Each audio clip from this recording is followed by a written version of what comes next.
All right, guys, I'm coming to you with a video about my orientation with the U.S. Postal Service. Stay tuned if you want to hear more about it. Okay, guys, bear with me. I am coming down with a cold. Okay, so that's the reason why I sound like that, because my nose is like stopped up, and I'm guessing it's a head cold. But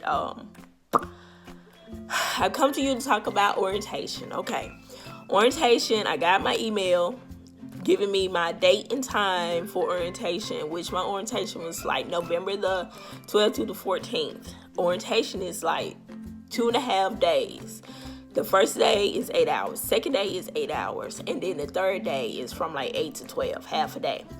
Okay, so once you go to orientation, before you go to orientation, print out the email and the attachments.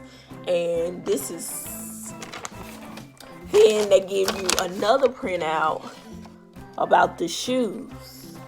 That's telling you which shoes that you are allowed to wear, which shoes that it's not, And you really want to look at that, because when you go into the post office, they actually check, some of them check your shoes. Like where we was, our instructor actually was like, these shoes right here would not, fit, or you would, most likely they'll probably send you out to go buy more shoes or whatever.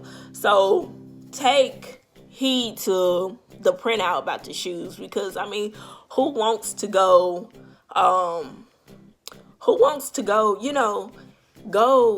there and be pointed out about your shoes when they sent you an email about it. So just take heed on that. And then also, your once you get your email about your orientation, it's supposed to tell you about all the upcoming dates of all your other training, which mine didn't. It just gave my orientation date or whatever, and then it told me that somebody else, the driver instructor, would get in contact with my postmaster to let me know when I go for my driving training. And then my CCA Academy training, they said somebody else would get in contact with my postmaster, blah blah blah. So orientation, the first day of orientation, we watched all the videos with Maria, talking about what we're allowed to do and what we're not allowed to do, dealing with the mail gifts, and we talked about different scenarios, like what is the right thing to do, or what would you do if you was in that type of situation.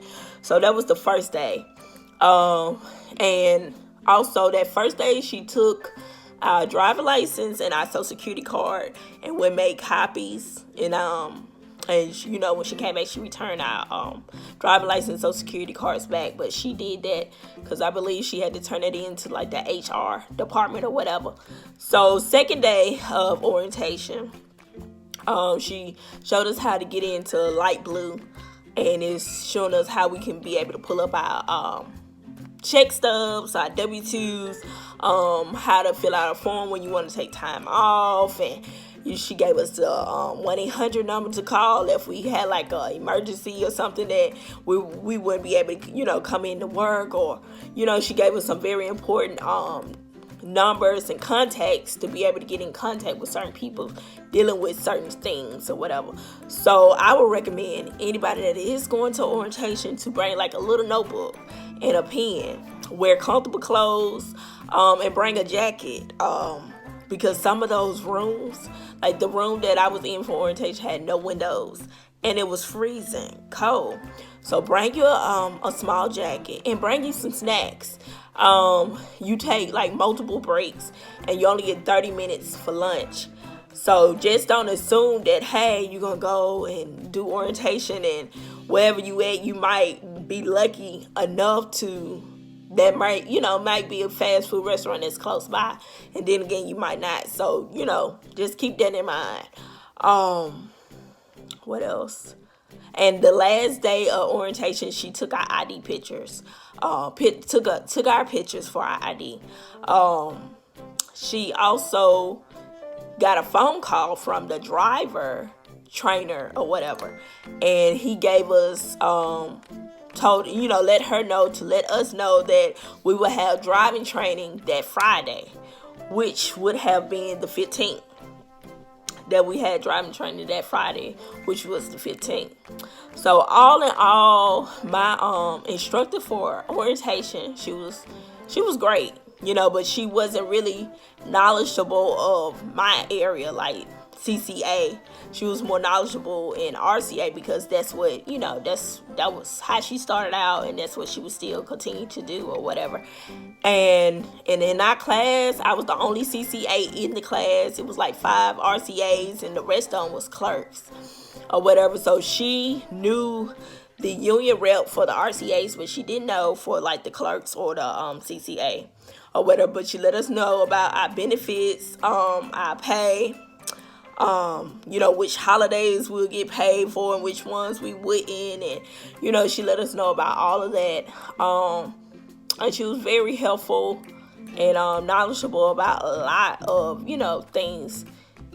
And then like the questions that we did ask that she didn't know, she emailed somebody and did it like that or whatever. But all in all, I learned a lot.